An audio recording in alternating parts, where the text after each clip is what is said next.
चलिए खबर की शुरुआत बड़ी खबर के साथ करेंगे। जो हरियाणा में निकाय चुनाव को लेकर तैयारियां तेज हो गई हैं। हरियाणा बीजेपी ने सभी तैयारियां पूरी की हैं। बीजेपी ने मेयरों के नाम की घोषणा भी कर दी है। वार्डों के उम्मीदवार की भी घोषणा की गई। कांग्रेस किसी भी समय जारी कर सकती है सूची। तो बड़ी खबर आपको बता दें, जहां कांग्रेस किसी भी समय सूची जारी कर सकती है और इस दौरान वार्डों के उम्मीदवारों की घोषणा भी कर दी गई है। बीजेपी ने मेयरों के नाम की घोषणा कर दी है। तो निकाय चुनाव को लेकर के बीजेपी की तरफ से तैयारियां पूरी हैं। बीजेपी ने मेयरों के नामों की घोषणा कर दी है। मेयर के जो उम्मीदवार हैं उनकी घोषणा कर दी गई है। सूची सामने आ गई है।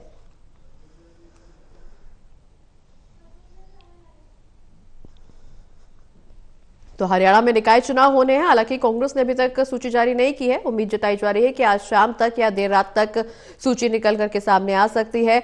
लेकिन इस बीच निकाय चुनाव के लिए बीजेपी की तरफ से सूची सामने आ चुकी है और बीजेपी की तैयारियां पूरी देखने को मिल रही हैं। ज्यादा चर्चा करने के लिए हमारे साथ एसोसिएट एडिटर देवेंद्र कथुरे जी लाइव जुड़े हुए। देवेंद्र जी, बीजेपी ने मेयरों के नामों की घोषणा कर दी है। वार्डों के उम्मीदवारों की घोषणा की गई है। हालांकि कांग्रेस की तरफ से अभी तक सूची सामने नहीं आई है, लेकिन बीजेपी पूरी तरह से तैयार नजर आ रही है।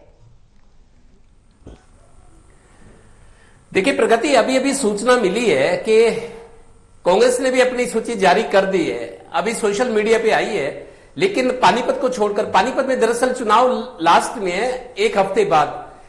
कांग्रेस ने हाल ही में, अभी मेरे को लगता है सोशल मीडिया पे आई है, अभी खबर आई है कि कांग्रेस ने भी सूची जारी कर दी है, लेकिन पानीपत को छोड़कर। पानीपत में चूंकि 21 से 27 को नामांकन होना है, लास्ट में चुनाव है। बाकी कुछ जगह पे कांग्रेस की सूची आ गई है। बिल्कुल। हालांकि देवेंद्र जी, कांग्रेस की सूची में कौन से उम्मीदवारों के नामों का ऐलान किया गया है? चूंकि बीजेपी की तरफ से जो सूची है उसमें निश्चित तौर पर ज्यादातर महिला उम्मीदवारों को चुनावी मैदान में उतारा गया। पहले से भी इस बात का जिक्र, चर्चा चल रही थी कि महिला उम्मीदवारों को ज्यादा जगह दी जाएगी। लेकिन कांग्रेस की सूची में क्या महिला उम्मीदवारों को भी जगह दी गई है, या फिर जो नाम सामने आए हैं उसमें कौन कद्दावर माना जा रहा है? क्या कुछ समीकरण आगे चुनाव के दौरान देखने को मिल सकते हैं? देखिए प्रगति, अभी अभी जब मैं आपसे बात कर रहा हूं, मेरे को सूचना आई है कि कांग्रेस ने सूची जारी कर दी है। सीमा पाहूजा है गुरुग्राम से, ये मैं एक नाम बता सकता हूं। सीमा पाहूजा गुरुग्राम से है। बाकी नाम अभी चेक करने पड़ेंगे। लेकिन अभी अभी जैसे मैं आपसे बात कर रहा हूं, एक मेरे पास इंटीमेशन आई है कि कांग्रेस ने सूची जारी कर दी है, पानीपत को छोड़कर। ठीक है, अब निश्चित रूप से कांग्रेस की सूची भी सार्वजनिक होगी। निश्चित रूप से अपने दर्शकों को बताएंगे कौन से उम्मीदवार हैं जो कांग्रेस की तरफ से चुनावी मैदान में होंगे। लेकिन अब जब दोनों तरफ की, दोनों दलों की सूची सामने आ चुकी है, आम आदमी पार्टी भी यहां जीत का दावा कर रही है, इनेलो और जेजेपी भी चुनावी मैदान में है।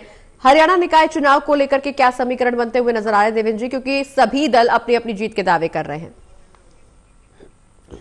देखिए निस्संदेह एक बात तो तुरंत कही जा सकती है प्रगति, तुरंत, कि बीजेपी का मुकाबला सब जगह पे है। मुकाबला मतलब बीजेपी बहुत मजबूत स्थिति में है सभी जगह। बीजेपी फेवरेट पार्टी है, बीजेपी मजबूत पार्टी है। बीजेपी वो पार्टी है जिसने सबसे पहले मीटिंगों के दौर शुरू किए, फैसले लेने शुरू किए, उम्मीदवारों का चयन किया। कल शाम को, जैसे इसी टाइम हम बात करें, कल उदय भान का बयान आया था, हमने दर्शकों को दिखाया था कि 15 तारीख को कांग्रेस सूची जारी कर देगी। जैसे ही वो खबर कल आई थी इसी टाइम, तो बीजेपी ने लीड लेते हुए कल रात को ही 9:20 पर अपनी मेयरों की सूची दे दी, 10 में से 9 की।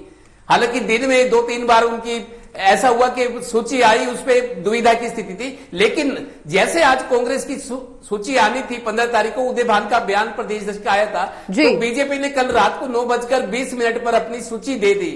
उस सूची में मैं आपको बताऊं, पानीपत का चुनाव देरी से होना है क्योंकि 21 से 27 है। बाकी सब जगह नामांकन की आखिरी तारीख 17 है। लेकिन पानीपत को छोड़कर कांग्रेस ने सूची दे दी है। पानीपत की जहां तक बात करूं प्रगति, यहाँ पे क्या हो रहा है, एक स्थिति बड़ी अजीब बन गई पानीपत नगर निगम में। हालांकि चुनाव बाद में है। यहाँ तीसरी बार लगातार बैकवर्ड उम्मीदवार आ रहा है। सबसे पहले 2013 में चुनाव हुआ था, बैकवर्ड को सीट आई थी, सुरेश वर्मा थे, वो बने थे मेयर पानीपत के पहले, बैकवर्ड क्लास से सुरेश वर्मा। उसके बाद हालांकि भूपेंद्र सरदार जी मेयर बदले गए, लेकिन वो भी बैकवर्ड थे। दूसरी बार जब 2018 में चुनाव हुए तो अवनीत कौर आई थी, बैकवर्ड महिला के लिए आरक्षित थी सीट। 2 बार चुनाव होगा, इस बार ये सीट ओपन आई थी। पानीपत की सीट ओपन थी मेयर की इस बार, लेकिन बीजेपी ने BC महिला को, कोमल सैनी को टिकट दी है, लेकिन विरोध होना शुरू हो गया है। मेरे को लगता है बीजेपी के जो लाइन में लोग थे चर्चित, वो भी थोड़ा विरोध करे कि ओपन सीट तीसरी बार जाकर ओपन हुई है कि कोई भी जनरल कैटेगरी का लड़ सकता है, लेकिन तीसरी बार भी BC-B महिला को, कोमल सैनी को टिकट दी गई है, तो नाराजगी नजर आ रही है। अग्रवाल, पंजाबी और अग्रवाल दो कम्युनिटी के लोग रेस में थे, हालांकि कोमल सैनी भी थी बैकवर्ड बी से, लेकिन अग्रवाल और पंजाबी कम्युनिटी की अनदेखी करके, क्योंकि ये दोनों जनरल में आते हैं, जनरल का इस बार आया था ओपन में कि कोई भी लड़ सकता है, लेकिन फिर तीसरी बार BC-B को एक पद मेयर का देने से पंजाबी समाज के नेता नाराज है और अग्रवाल भी। और अब कांग्रेस समीकरणों को देखते हुए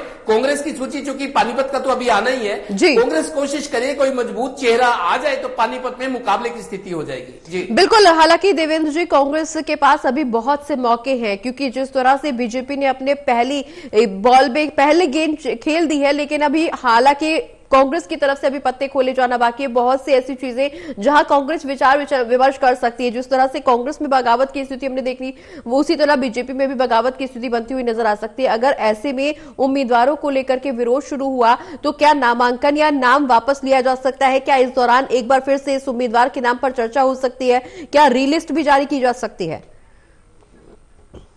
नहीं, देखिए, बीजेपी वो पार्टी है, बीजेपी दबाव के आगे कभी नहीं झुकती। बिल्कुल बिल्कुल। और आपको बता दूं, कोमल सैनी जिनको टिकट दी गई, कोमल सैनी पानीपत में मेयर की BC-B से आती है, तीसरी बार लगातार BC का मेयर बनेगा या मेयर को टिकट मिली है मेयर पद की। लेकिन बाकी जो जनरल, चूंकि ओपन थी सीट इस बार, अग्रवाल कम्युनिटी काफी प्रभावशाली है और पंजाबी कम्युनिटी के वोटर उससे ज्यादा है, करीब 2-2.5 गुना ज्यादा वोटर है पंजाबी कम्युनिटी डोमिनेट करती है पानीपत में। अभी भी विधायक पंजाबी है, तो लेकिन पंजाबी और अग्रवाल कम्युनिटी, ये बंधु जो थे, ये कोशिश उम्मीद में थे दोनों में से किसी को टिकट मिलेगी। हालांकि कोमल सैनी जिनको मिली है वो भी रेस में थी, लेकिन चूंकि सीट ओपन थी, लोगों को उम्मीद थी कि 2 बार रिजर्व बैकवर्ड के पास चली गई, एक बार बैकवर्ड महिला, अब तीसरी बार बैकवर्ड, फिर बैकवर्ड को देगी, तो इसे लेकर नाराजगी और कांग्रेस इस स्थिति का फायदा उठाना चाह रही है। आपको बता दूं, कांग्रेस की अभी मेयर पद का कैंडिडेट अभी आना बाकी है, क्योंकि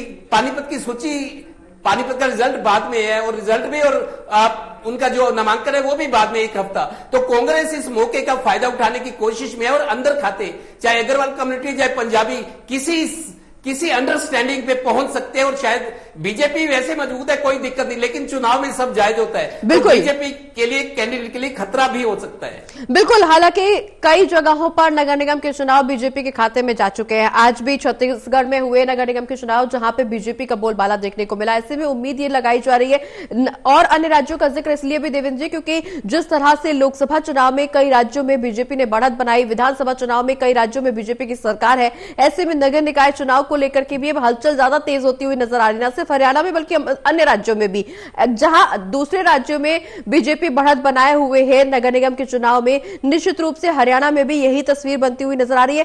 किन मुद्दों को लेकर के, किन तैयारियों को लेकर के जनता के बीच पहुंच रहे हैं बीजेपी के उम्मीदवार?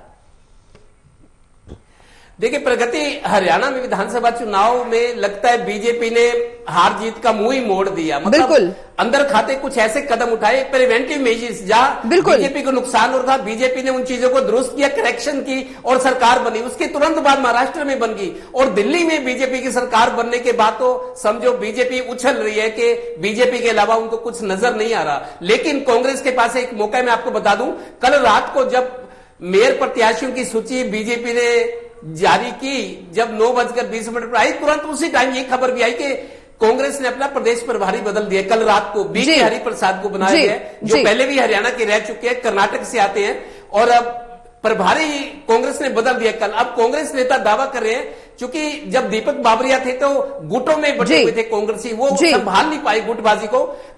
देखिए, भूपेंद्र हुड्डा दीपक बाबरिया से बात करते थे, लेकिन शैलजा और रणदीप सुरजेवाला उनको नेता नहीं मानते थे, प्रभारी नहीं मानते थे, और शैलजा तो उनका फोन नहीं उठाती थी। ये मीडिया बिल्कुल देवेंद्र जी लगातार बीजेपी की तरफ से तमाम तैयारियां देखने को मिल रही है।